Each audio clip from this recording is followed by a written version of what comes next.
sebelumnya untuk pengantar saya minta kepada Mas Suhu Kohlam untuk sedikit saja menceritakan tentang bagaimana sejarah Lasem wabil khusus Sogidan, Mas. Kagem pengantar ngangen-angen bagaimana kita bisa tinggal dan bermukim di sini dan seharusnya kita bisa bangga itu. Monggo Mas Kohlam sakit provokasi segede mawon nggih. Oke, terima kasih. Assalamualaikum warahmatullahi wabarakatuh. Sebelumnya perkenalkan nama saya ya, sebut saja Kohlam, alumni SMK Semia NU angkatan ketiga, jadi adik kelas.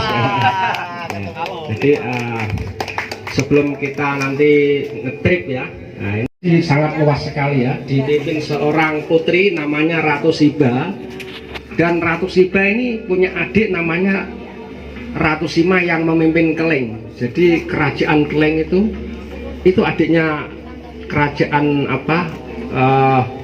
Kerajaan Pucang Sule yang ada di Lasem. Nah, Lasem dulu merupakan lautan. Jadi abad 5 itu Lasem masih lautan ya. Setelah Gunung Muria meletus, Gunung Lasem meletus, akhirnya Pulau Jawa jadi satu seperti yang sekarang ini. Nah, kemudian tahun 882 ya itu baru muncul nama Lasem ya. 882 itu muncul nama Lasem yang mendirikan Rangga Widyabadra, Rangga Widyabadra.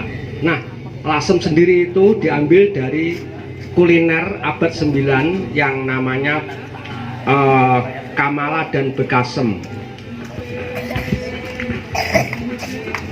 Jadi orang-orang yang selamat dari letusan gunung Lasem ya, nah itu turun ke bawah, membuka lahan baru di daerah Sumber Sili, kemudian lama-lama menjadi Lasem. Nah itu tahun 882. Kemudian tahun 1459 Lasem diserang Majapahit. Nah, akhirnya ditaklukkan, terus Lasem menjadi wilayah Bawan Majapahit atau negara vasal, dan sepupu Hayam Wuruk yang bernamanya Sri Rajasa Dwi Tendu Dewi atau Dewi Indu yang bergelar Bri Lasem ini diangkat menjadi Rani Lasem Dewi Suda. Nah, jadi mulai tahun 1351 Lasem menjadi sebuah kerajaan. Wilayah kekuasaannya mulai dataran tinggi mulai dari Pacitan, Sedayu sampai Pajang. Jadi wilayah kekuasaan Lasem sangat luas sekali saat itu. Jadi dipimpin Bri Lasem, Dewi Indu, kemudian Dewi Indu dilanjutkan lagi Badrawardhana. Badrawardhana meninggal, dilanjutkan Wijayabadra. Nah, saat Lasem dipimpin Wijayabadra ini, rombongan Cengho mendarat di Pelabuhan Regol Bonang, dinakodai Binangun. Nah, jadi abad 14 ya. Nah, itu rombongan Cengho datang ke Lasem luar biasa. Nah, nakodanya yang Binangun ini dari Campa. Itu orang-orang Campa itu yang ini apa, mempopulerkan batik di Lasem. Kesenian-kesenian seperti apa, seni tari, seni menabuh gamelan, seni pertukangan, seni batik itu dibawa oleh orang-orang Campa. Nah, kemudian Wijayabadra meninggal, kemudian dilanjutkan Adipati Lasem yang namanya Pangeran Bodronolo. Nah, Bodronolo ini sangat menarik. Dia menikahi putri nakoda Cengho tadi yang namanya Binangti. Nah, itu menikah sama Pangeran Bodronolo. Nah, hasil pernikahan Pangeran Bodronolo sama Putri Campa tadi itu punya anak dua, yang satu Wirabodro, yang satu Santibodro. Nah, Santibodro ini kemudian menurunkan 10 yang pertama Santi Puspo, yang terakhir Santi Kusumo. Nah, Santi Kusumo kecil ini umur 2 tahun ditinggal meninggal ibunya. Nah, kemudian umur 9 tahun Santi Kusumo kecil juga ditinggal ayahnya menjadi Adipati Tuban selama 10 tahun. Kemudian Santi Kusumo kecil ini mondok di Bejagung, ya Tuban. Kemudian masuk Islam, namanya diganti Raden Said Sunan Kalijogo. Nah, jadi Sunan Kalijogo itu asli dari Lasem, luar biasa. Ya. Kemudian saat kedatangan Cheng Ho ya tahun 1400-an ya, itu Soditan menjadi dibangun pemukiman Cina pertama kali di Lasem. Ya, jadi ada pemukiman Cina di Lasem ini dibangun di desa Soditan. Ya.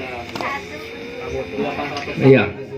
Ya, kemudian Wirabrojo tadi, kakaknya Santi Bodro, itu setelah Pangeran Santi Bodro meninggalkan Lasem ke Tuban, Lasem dipegang oleh Wirabrojo.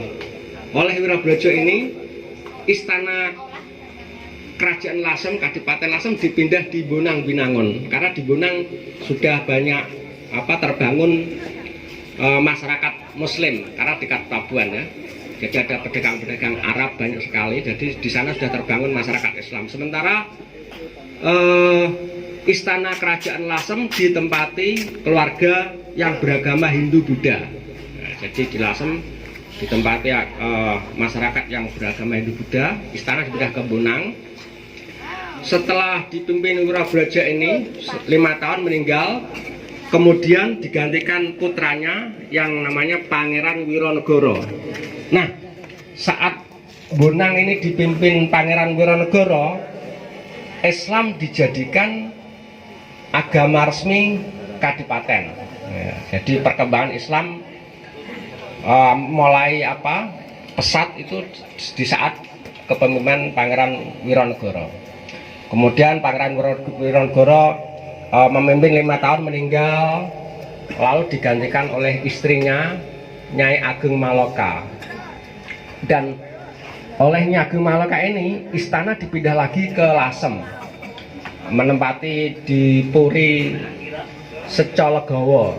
Nah, lokasinya di depan Pantai Asuhan Marganingsih, Pantai Asuhan Katolik di sebelah timur alun-alun. Ya, kalau purinya Secologowo itu di Soditan. Ya, jadi setelah Nyai Ageng Maloka memimpin Lasem, ya saat itu Nyai Ageng Maloka menikah dengan Pangeran Wironegoro ini punya anak 2, yang satu meninggal waktu kecil, yang satunya masih hidup, namanya Putri Soleha. Nah, Putri Soleha ini diperistri Raden Fatah Sultan Demak. Jadi Sultan Demak itu permaisurinya orang Lasem. Nah, atas perkawinan Raden Fatah sama Putri Soleha ini punya anak namanya Pangeran Surawiyoto. Nah, Pangeran Surawiyoto ini pernah menyerbu Malaka sama adiknya Patiunus ini dengan membawa 100 kapal buatan dari Lasem. Jadi luar biasa ya. Kemudian anaknya Raden Fatah ini yang namanya Pangeran Surawiyoto ini itu di Babat Tanah Jawi tertulis Karsedo Lepen. Itu sangat terkenal sekali. Dia punya anak namanya Aryo Penangsang. Jadi Aryo Penangsang, Pangeran Surawiyoto asli orang Lasem, rumahnya Bagan. Pangeran Surawiyoto rumahnya Bagan. Rumahnya sekarang masih dibeli orang Kendal, dipindah di sana ya. Nah, kemudian balik lagi ke Santi Puspo. Setelahnya Ageng Maloka meninggal, Lasem dilanjutkan Santi Puspo. Santi Puspo meninggal, dilanjutkan Kusumo Bodro. Nah, kemudian habis setelah Kusumo Bodro dilanjutkan Santi Wiro. Ya, Santiwiro ya dulu pernah mengasingkan diri di puncak sampai beliau meninggal ya. Kemudian setelah Santiwiro, Lasem dipimpin lagi Pangeran Tejokusumo I ya, Mbah Serimpet yang makamnya di belakang masjid. Nah, Mbah Serimpet ini untuk menyiarkan agama Islam itu mendatangkan ulama dari Tuban yang bernama Mbah Sambu. Sekaligus Mbah Sambu ini diambil menantu ya, jadi dan Mbah Sambu itu yang menerukan ulama-ulama di Jawa.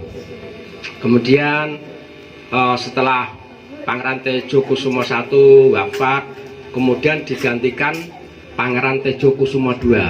Nah, saat dipimpin Pangeran Tejokusumo II ini, VOC kan sudah menempati Kesultanan Mataram.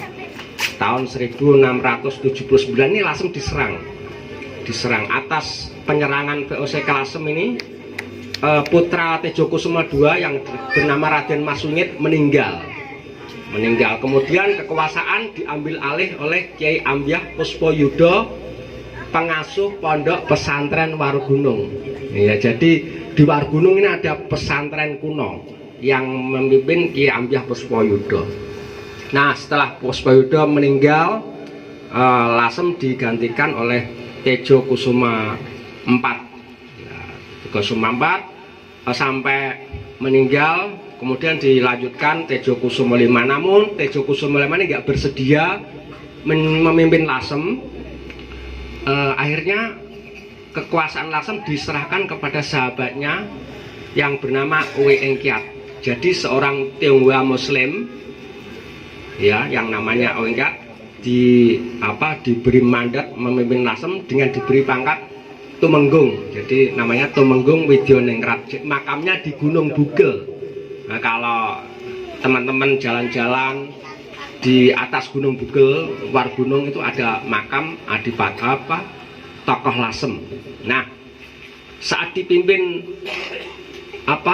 Uwe Engkiat ini, itu ada peristiwa perang besar, geger pecinan. Jadi ada etnis Tionghoa di Batavia dibantai. Kemudian yang selamat lolos lari ke timur sampai Lasem. Nah, sementara di Lasem ini dipimpin seorang adipati Tionghoa yang namanya Engkiat tadi. Jadi pendatang dari Batavia merasa terlindungi, aman. Kemudian setahun kemudian tahun 1741 itu melakukan pemberontakan. Nah, melakukan pemberontakan ini dipimpin 4 tokoh dari etnis Tionghoa, dipimpin Uwe Engkiat sama Tan Kewi. Dari etnis Jawa dipimpin langsung oleh Raden Panji Margono. Kemudian dari kalangan santri dipimpin Kiai Ali Badawi. Kiai Ali Badawi ini yang menurunkan sampai ke keluarga pondok pesantren Al-Wahdah ya. Jadi dan atas keberhasilannya Laskar Gabungan Santri Jawa dan Pribumi Cina itu berhasil menghancurkan benteng kompeni garnison Belanda di Rembang. Nah, atas keberhasilan itu dibuatkan monumen yang menyerupai kelenteng ya. Jadi ya, itu sekarang bisa dilihat kelenteng Gyeongbyo yang ada di Babagan. Nah, kelenteng itu di dalamnya ada 3 patung Raden Panji Margono, patung Uwe Engkiat, sama patung Tan Kewi. Yang Kiai Ali Badawi tidak dipatungkan karena seorang ulama ya. Nah, warga Tionghoa Lasem juga menghormati. Nah, itu adalah satu-satunya monumen perang Cina yang ada di Lasem. Namun yang ada di Indonesia ya, luar biasa. Namun peperangan itu yang orang Lasem menyebut perang Godobalik ternyata mengalami kekalahan dan itu mengakhiri rentetan perang yang ada di Jawa. Nah, kemudian 100 tahun kemudian tahun 1825 terjadi lagi perang Diponegoro. Nah, jadi Jawa itu perang terus sampai kas VOC habis bangkrut. Nah, kemudian untuk mengisi kas Lasem ini oleh VOC ada kultur stelsel ya, tanam paksa. Nah, salah satu tanaman yang ditanam di Lasem banyak sekali, salah satunya kopi. Jadi kopi itu pernah ditanam di pegunungan Lasem dan sekitarnya sampai ke Sales ya. Nah, jadi cerita kopi ini itu sampai panjang sekali, sampai Lasem ini terkenal kopi lelet. Nah, jadi sejarahnya seperti itu. Ya, cukup sekian ya. Nanti kita sambil jalan kita dongeng. Nanti kalau apa keluar jalan kita bisa tanya-tanya. Oh, itu ada rumah arsitektur apa? Terus itu rumah apa? Nanti bisa tanya-tanya kita. Pengantar sejarah tentang Lasem nggih.